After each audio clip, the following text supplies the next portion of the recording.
Konnichiwa auto friends, तो कैसे हैं आप सभी लोग। तो आज हम that time I reincarnated as slime का जो चैप्टर नंबर 139 है उसके बारे में आज हम एक्सप्लेनेशन करने वाले हैं। तो लेट स्टार्ट्स द एनिमी। तो that time I reincarnated as slime के जो चैप्टर नंबर 139 का जो सीन है उसमें हमें पता चलता है कि जिसे पूरी दुनिया सबसे ताकतवर पेडेलियन समझती थी, उसे एक ही इंसान ने इतनी बुरी तरह से हरा दिया कि वो खुद को पैथेटिक कहने लगा। बैटल खत्म हो चुकी है और सारे के सारे कमांडिंग ऑफिसर जमीन पर गिर पड़े हैं। उन्हें अब एहसास हो चुका है कि उनकी ताकत मास्टर ऑफ द स्वॉर्ड के सामने कुछ भी नहीं थी। तभी एक पेडेलियन घमंड से कहता है कि अब कोई उसे चैलेंज नहीं कर सकता, लेकिन सामने खड़ा योद्धा सिर्फ मुस्कुराता है और कहता है perhaps you like to take me on then. ऐसा वो एक लाइन बोल के पूरे माहौल का रुख ही बदल देता है। अब क्या होगा इस एपिक डुएल का अंजाम? क्या पेडेलियन अपनी बात साबित कर पाएगा या फिर पूरी तरह से टूट जाएगा? जानने के लिए इस चैनल पे बने रहिए और अगले पार्ट के साथ आप इस चैनल को सपोर्ट करते रहिए। क्या होगा जब एक लेजेंडरी पेडेलियन खुद डीमन लॉर्ड रिमोरो को चैलेंज करने की हिम्मत कर बैठा है? लेकिन रिमोरो का जवाब देखकर सबकी सांसें रुक गई। बैटल के बाद भी माहौल शांत नहीं हुआ। रिमोरो को चिंता है शिवान और बाकी बच्चों की कैथेड्रल में लड़ रहे हैं। तभी ग्रेनवेल सामने आकर कहता है कि उसका असली टारगेट हिनाता थी, रिमोरो नहीं। लेकिन अगले ही पल वो मुस्कुराते हुए कहता है demon lord Rimuru allow this gang to entertain you. और देखते ही देखते कई नए वॉरियर्स मैदान में उतर आते हैं जब असली फाइट शुरू होने वाली है। लेकिन तभी ऐसा खुलासा जिसने पूरी बैटल का मतलब ही बदल दिया। ये वॉरियर्स अपनी मर्जी से नहीं बल्कि एक भयानक कर्स के कंट्रोल में लड़ रहे थे। इन्वेस्टिगेशन में पता चलता है कि सामने खड़े सभी फाइटर्स एक खतरनाक लॉकिंग कर्स के असर में है। इतना ही नहीं माना जा रहा है कि इन्हें दूसरे वर्ल्ड लॉर्ड्स ने समन किया है। इतना ही नहीं माना जा रहा है कि उन्हें दूसरे वर्ल्ड से यहाँ पे समन किया है। जो ग्रेनवेल का एक बिग हथियार बनाने का एक नया कोशिश उसने ट्राई किया था। ग्रेनवेल को पूरा भरोसा है कि रिमोरो इन बेगुनाह लोगों को मार नहीं पाएगा और यही उसकी सबसे बड़ी चाल है। अब रिमोरो के सामने सिर्फ बैटल नहीं बल्कि एक मोरल डिलेमा भी खड़ा हो चुका है, क्योंकि रिमोरो भी एक अदर वर्ल्ड होने की वजह से उसे भी उन निर्दोष लोगों के ऊपर अटैक करना मतलब उसके इथोस और वैल्यूज के खिलाफ जाना होगा। लेकिन तभी एक कहानी में ट्विस्ट आता है। एक छोटा सा लड़का डीमन लॉर्ड रिमोरो को मारने दौड़ पड़ा, लेकिन अगले पल जो हुआ उसने पूरी बैटल का माहौल ही बदल दिया। ग्रेनवेल के कंट्रोल में आया एक यंग हीरो बिना डरे सीधा अटैक कर देता है, लेकिन सामने खड़ी हिनाता बिजली जैसी स्पीड से उसकी तलवार को एक ही वार में उड़ा देती है। लड़का जमीन पे गिर जाता है और शॉक में समझ ही नहीं पाता कि उसके साथ क्या हुआ है। हिनाता उससे मारती नहीं बल्कि शांत आवाज में रोक देती है। तभी साफ हो जाता है कि ये बच्चा अपनी मर्जी से नहीं बल्कि ग्रेनवेल की जो कर्स है उसकी वजह से वो फाइट कर रही है, जो उसका एडवांटेजेस उठाकर हिनाता और रिमोरो को एक बैकफुट पर डालने का वो ट्राई कर रहा है। तभी रिमोरो ने बिना एक भी जान लिए कर्स को तोड़ दिया है। लेकिन ग्रेनवेल की अगली बात सुनकर सबके होश उड़ ही गए। एक एक करके सभी वॉरियर्स का लॉकिंग कर्स हटने लगता है और उनकी जान भी बच जाती है। लेकिन रिमोरो समझ जाता है कि ऐसा हर एक इंसान के साथ करना आसान नहीं होगा। तभी ग्रेनवेल मुस्कुराकर कहता है हो सकता है इनमें से कुछ लोग तुम्हारी अपनी दुनिया की भी हो। वो चाहते हैं कि रिमोरो इमोशनली कमजोर पड़ जाए और समय बर्बाद कर दे। लेकिन रिमोरो उसकी चाल तुरंत समझ जाता है, क्योंकि उसे पता है कि अगर वो इमोशनली ब्लैकमेल हुआ तो फिर वो उससे फाइट नहीं कर सकता और उसको यहाँ पे ये बैटल लूज करनी पड़ेगी और उसको अभी ये पूरा का पूरा जो खेल है उसको पूरा चेंज करना पड़ेगा और उसको इधर से विक्टर होकर ही आगे आना पड़ेगा। तभी सबको लगा ये छोटी लड़की सिर्फ एक मेड है, लेकिन अगले पल उसने ऐसी मैजिक छोड़ी कि पूरा बैटलफील्ड धमाके से उड़ गया।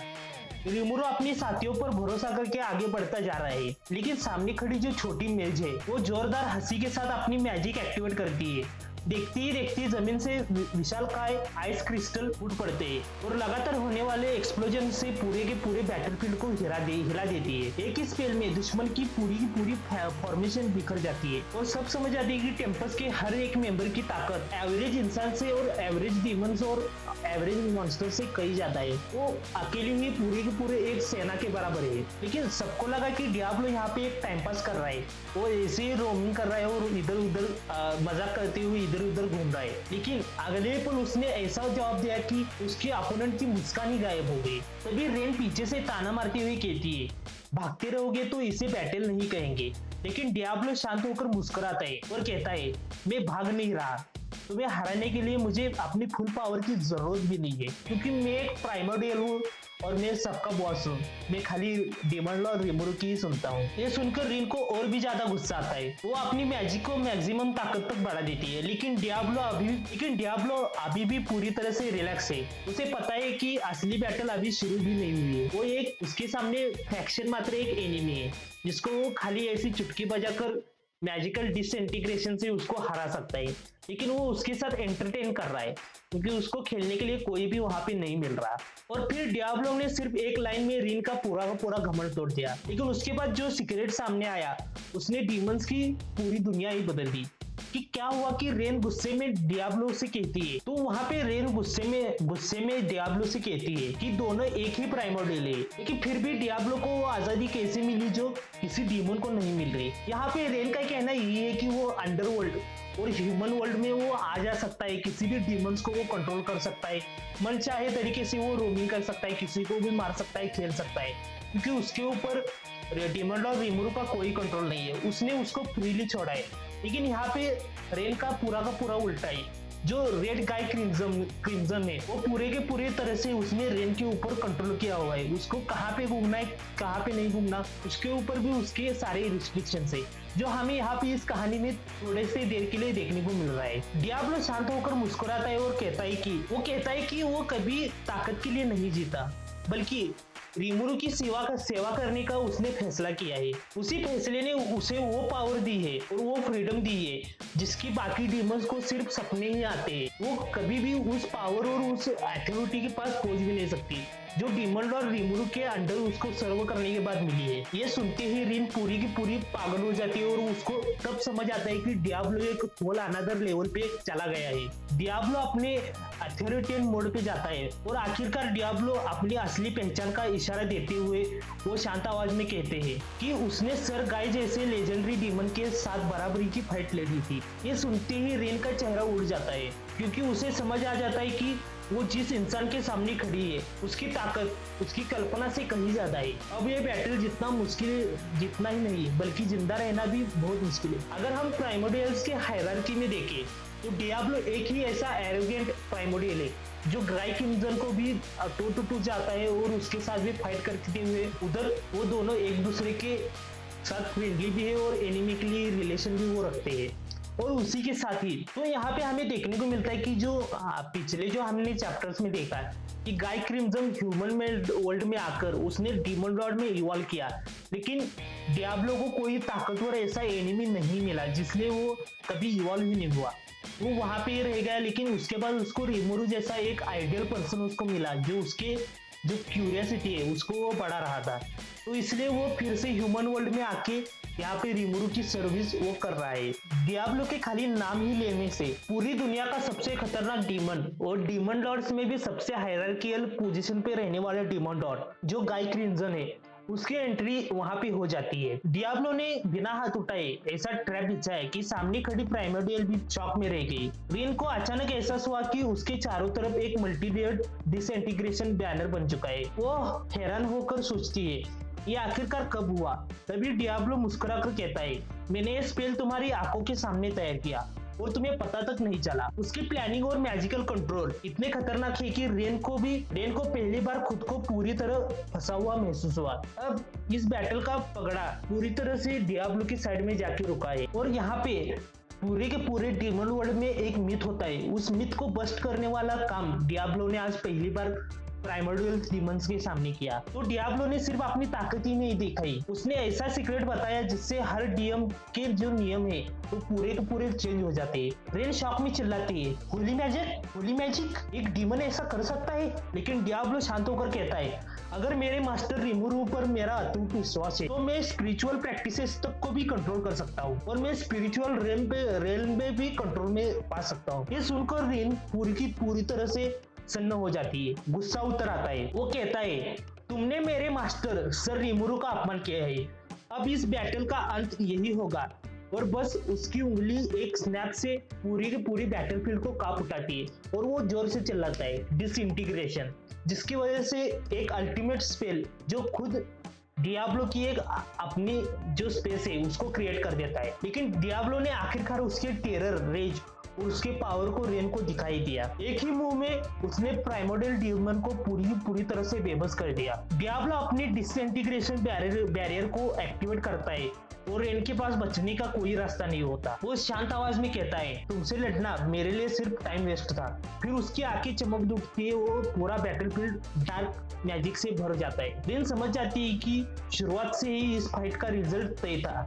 डियाब्लो कभी सीरियस हुआ ही नहीं था, वो बस समय का इंतजार कर रहा था। डियाब्लो ने सिर्फ रेन को हराया नहीं, उसने उसकी पूरी की पूरी ताकत का मजाक उड़ाया। एक लाइन ने प्राइमोर्डियल डीमन का पूरा जो घमंड है वो चकनाचूर कर दिया था, क्योंकि रेन ग्राई की इंजन के अंडर रहकर उसको ऐसा लग रहा था कि वही अल्टीमेट प्राइमोर्डियल है जो गाय के साथ टू पावरफुल में जा सकती है। लेकिन डियाब्लो ने जो अपनी असली ताकत है वो उसको दिखाई दी। डेडली अटैक से बचने के बाद रेन बुरी तरह घायल होकर जमीन पर गिर जाती है, लेकिन डियाब्लो के चेहरे पर जरा भी इमोशन नहीं थे। वो शांत होकर कहता है, डायरेक्ट हिट से बच गई, इसके लिए तुम्हारी तारीफ करनी पड़ेगी। अगला वार उससे भी ज्यादा खतरनाक होगा। तुम तो टेस्टरोसा के इवोल्यूशन से पहले वाले फॉर्म जितनी भी ताकतवर नहीं हो। तो यहाँ पे डियाब्लो उसको बता रहा है कि टेस्टरोसा जो वाइट प्राइमोर्डियल थी, तो उसका जो लास्ट का जो स्टेज था जहाँ पे वो इवॉल्व भी नहीं की थी, उसको बॉडी भी नहीं मिली थी, उससे भी पीछे तुम्हारी अभी की करंट पावर और स्टेटस है। मतलब वो प्राइमोर्डियल कितनी पावरफुल होगी। ये सुनते ही रेन समझ जाती है कि डियाब्लो शुरू से ही उसके कई लेवल ऊपर का है और वो ना चाहते हुए भी इसके साथ फाइट कर रहा है, क्योंकि उसको खाली एंटरटेनमेंट चाहिए। डियाब्लो ने बैटल जीत ली, लेकिन तभी एक ऐसा दुश्मन सामने आया जिसको देखकर सभी सीरियस हो गए। रेन हार मानकर पूछती है, ये टेस्टरोसा कौन है? लेकिन डियाब्लो ने बिना जवाब दिए बात यही खत्म कर देती है। तभी उसकी नजर एक भयानक इंसेक्टोडाइड मॉन्स्टर पे पड़ती है। वो समझ जाता है कि दुश्मन लेडी सियोन और सर रंगा के लिए बड़ी मुश्किल बन सकता है। तभी एक नया फाइटर आगे बढ़कर कहता है, डियाब्लो तुम अपना मिशन पूरा करो, ये फाइट मैं संभालता हूँ। अब बैटलफील्ड 2 हिस्से में बढ़ चुका है, असली वार अभी बाकी है। डियाब्लो बैटल जीत सकता था, लेकिन उसने खुद पीछे हटने का फैसला किया। रिमोरू की एक सोच ने पूरा का पूरा गेम बदल दिया। डियाब्लो एक पल के लिए सोचता है कि शायद सर रिमोरू चाहते हैं कि लेडी शिवान और सरंगा खुद एक स्ट्रॉन्ग एनिमी से लड़कर एक्सपीरियंस हासिल करे और खुद ही इवॉल्व हुए। तभी उसका स्किल तुरंत जवाब देते हैं, नो ये सोच गलत है। डियाब्लो समझ जाता है कि अगर उसने रिमोरू की इच्छा के खिलाफ जाकर बैटल में हिस्सा लिया तो वो सबसे बड़ी गलती होगी, इसलिए वो शांत रहकर फैसला करता है, अब ये फाइट मेरे सीनियर संभालेंगे, मैं पीछे हटता हूँ। उसकी लॉयल्टी एक बार फिर से उसकी सबसे बड़ी ताकत दिखा देती है। डियाब्लो ने रेन को मारने का मौका होने के बावजूद छोड़ दिया, लेकिन अगले पल उसने ऐसा खुलासा किया कि जिसने रेन के होश उड़ा दिए। रेन हैरान होकर पूछती है, तुम आखिरकार चाहते क्या हो? डियाब्लो शांत होकर कहता है, मुझे कुछ और जरूरी लोगों से निपटना है, इसलिए मैं तुम्हें अभी जिंदा छोड़ रहा हूँ। लेकिन फिर उसकी नजर सीधे रेन पर टिक जाती है। ये तुम्हारा असली शरीर नहीं है, अबिक्विटल मिस्ट के पीछे छुपे अपनी रियल बॉडी को सामने लाओ। रेन एक एबिक्विटल मिस्ट नाम का मैजिक इस्तेमाल करके उसकी जो बॉडी है उसका एक स्पिरिचुअल प्रेजेंस उस बैटलफील्ड में तैयार करती है और उसकी असली बॉडी एक मिस्ट के पीछे छुपा देती है, जहाँ पे उसको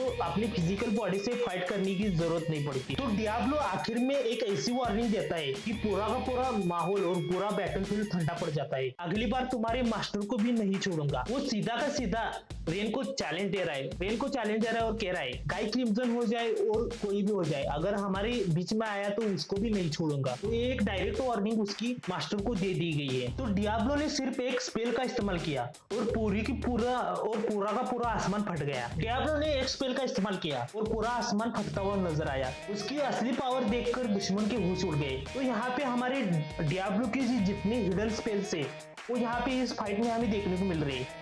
जो डियाब्लो कभी किसी भी एनिमी को सीरियस नहीं लेता, लेकिन अगर उसने जरा सा भी 0.01% भी उसने अगर फाइट सीरियस ली तो वो क्या कर सकता है। तो ये रेन और डियाब्लो की फाइट में हमें देखने को मिल रहा है। रेन घायल हालत में डियाब्लो की ओर देखती है और कहती है, तुम तो अभी डीमन प्लेयर बने हो ना, ये इतनी ताकत कैसे? उसको अभी पता चला कि जो गाय क्रिम्सन और डियाब्लो दोनों एक ही स्टेज पे इवॉल्व हुई थी, लेकिन गाय क्रिम्सन ने फिर से अपने एक स्टेप अप करते हुए डीमन लॉर्ड के स्टेज पे इवॉल्व होने का ट्राई किया, लेकिन डियाब्लो ने वो कभी ट्राई नहीं किया क्योंकि उसको उतना वर्दी ओपोनेंट कभी मिला ही नहीं। तो अभी डियाब्लो रिमोरू की वजह से डीमन पेयर में इवॉल्व हो चुका है, लेकिन डियाब्लो बिना एक शब्द बोले आसमान की तरफ हाथ उठाता है। डियाब्लो आसमान के ऊपर आसमान की तरफ हाथ उठाता है और तभी अगले पल एक पर्पल बीम उस आसमान से नीचे बैटलफील्ड की धरती के ऊपर आके गिरती है। वो पर्पल बीम बैटलफील्ड को पूरी की पूरी रोशनी से भर देती है, जिसकी वजह से पूरे के पूरे बैटलफील्ड के सारे एनिमी डर जाते हैं। रेन समझ जाती है कि डियाब्लो की असली ताकत उसके इवोल्यूशन से नहीं बल्कि उसके अनगिनत सालों की एक्सपीरियंस और मास्टर रिमोरू के प्रति लॉयल्टी से आती है। जो वो बैटल्स उसने डंजन्स में फाइट करते हुए जो एक्सपीरियंस गेन किए हैं, उसकी वजह से डियाब्लो ने अपने नए नए एक्सपेरिमेंट करते हुए नए नए मैजिक्स का उसने इवोल्यूशन किया है, जिसकी वजह से वो एक अलग ही लेवल का बंदा बन चुका है। जिस लेजेंड का नाम सुनकर डिमन वर्ल्ड भी कांपता है, आखिरकार उसकी एंट्री हो गई और उसने डियाब्लो को उसके नाम से पुकारा और कहा, आसमान से उतरती रहस्यमय रोशनी के बीच आसमान से उतरती एक रहस्यमय रोशनी के बीच एक रेड हेयर डीमन सामने आता है। वो मुस्कुराकर कहता है, ए नोआर, काफी समय हो गया है। ये सुनते ही साफ हो जाता है कि ये कोई आम डीमन नहीं बल्कि डियाब्लो के अतीत से जुड़ा एक बेहद ही ताकतवर डीमन है, जिसको हम सब गाय क्रिम्सन कहते हैं। बैटलफील्ड का माहौल पल भर के लिए बदल जाता है क्योंकि अब दो लेजेंडरी प्राइमोरियल्स आमने सामने थे। उनकी मुलाकात आने वाले सबसे बड़े क्लैश का सबूत दे रही है। अगर ये दोनों फाइट करने लगे तो उस पूरे के पूरे बैटलफील्ड का पूरा डिस्ट्रॉय होना तय ही है। आखिरकार डियाब्लो और गाय क्रिम्सन आमने सामने आ ही गए। दो सबसे खतरनाक प्राइमोडियल डीमंस की मुलाकात पूरी दुनिया का भविष्य बदल सकती है। डियाब्लो हल्की मुस्कान के साथ कहता है, रोग, या अभी तुम्हें गाय क्रिम्सन कहना चाहिए। सामने खड़ा गाय भी मुस्कुराता हुए कहता है, दोनों एक दूसरे की ताकत अच्छी तरह से जानते हैं, इसलिए कोई भी जल्दबाजी करना नहीं चाहता। सिर्फ कुछ शब्दों की बातचीत से ही पूरे बैटलफील्ड पर सन्नाटा छा जाता है क्योंकि हर किसी को एहसास हो जाता है कि अगर ये दोनों सच में लड़ पड़े तो पूरा का पूरा कॉन्टिनेंट हिल सकता है और पूरे के पूरे बैटलफील्ड में डिस्ट्रक्शन मच सकती है। कितने जानी जाएंगी ये किसी को भी पता नहीं चलेगा। गाय क्रिम्सन ने डियाब्लो की सबसे खतरनाक मैजिक को देखकर जो कहा, उससे सुनकर हर फैन शॉक हो गया और मेरे जैसा डियाब्लो फैन इस टेंसुरा वर्ल्ड में बहुत ज्यादा लोग हैं। गाय क्रिम्सन मुस्कुराते हुए डियाब्लो से कहता है, तुम्हें शुरू से पता था कि ये रेन का असली बॉडी नहीं है, फिर इतना बड़ा अटैक क्यों किया? डियाब्लो बिना घबराए जवाब देता है, वो सिर्फ एक ट्रिक थी, असली सीक्रेट वेपन नहीं। फिर वो कहता है कि डिसइंटीग्रेशन जैसी मैजिक भी किसी प्राइमोडियल डीमन को एक ही वार में खत्म नहीं कर सकती।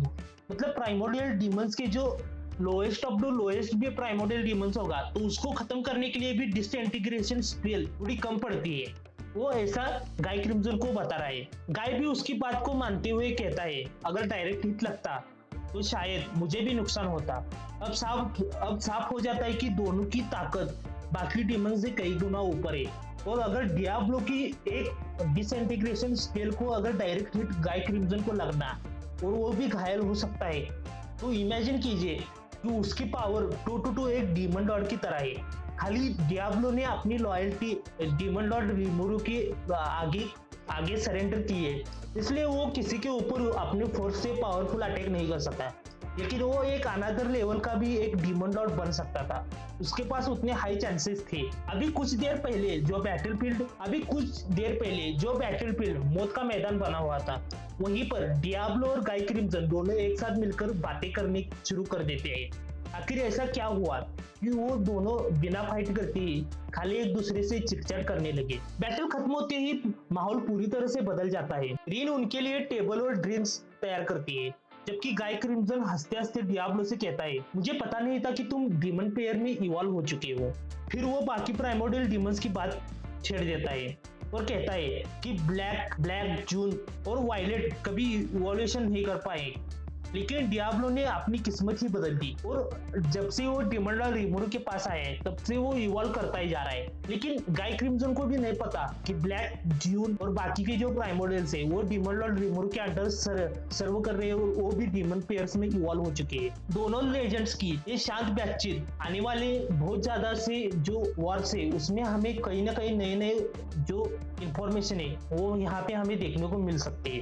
गाय क्रिम्सन ने डियाब्लो से एक सवाल पूछा जिसका जवाब पूरी दुनिया की ताकत का सच खोल देता है। शांत माहौल में गाय क्रिम्सन पूछता है आखिर तुमने इवोल्यूशन अब तक क्यों नहीं किया। जो क्वेश्चन हर एक डियाब्लो लवर्स को भी पड़ा होगा कि डियाब्लो ने अपना इवोल्यूशन क्यों नहीं किया। डियाब्लो मुस्कुराकर जवाब देने की बजाय एक सवाल पूछता है, गाय क्या इस दुनिया में हमसे ज्यादा ताकतवर कोई नहीं है। कुछ पल के लिए खामोशी के बाद गाय जवाब देता है, नहीं शायद, सिर्फ ट्रू ड्रैगन्स अलग है लेकिन वो भी नेचर की एक शक्ति है। मतलब प्राइमोर्डियल डीमंस के ऊपर अगर कोई पावरफुल होगा तो वो एक ट्रू ड्रैगन ही होगा। उसके नीचे कोई नहीं है कि उनके साथ फाइट कर सके और उनके अगेंस्ट जा सके। तभी डियाब्लो की मुस्कान और गहरी हो जाती है क्योंकि उसके मन में पहले से ही किसी और का नाम चल रहा था और वो नाम कौन होगा वो आपको पता है कि इस टेंसेरा यूनिवर्स में अगर कोई इतना पावरफुल है जो 5 प्राइमोर्डियल्स, 1 ड्रैगन और अनेक कितने सारे रेस के मॉन्स्टर्स और ह्यूमंस को एक ही फ्लैग के अंदर ला सकता है तो वो कितना पावरफुल होगा।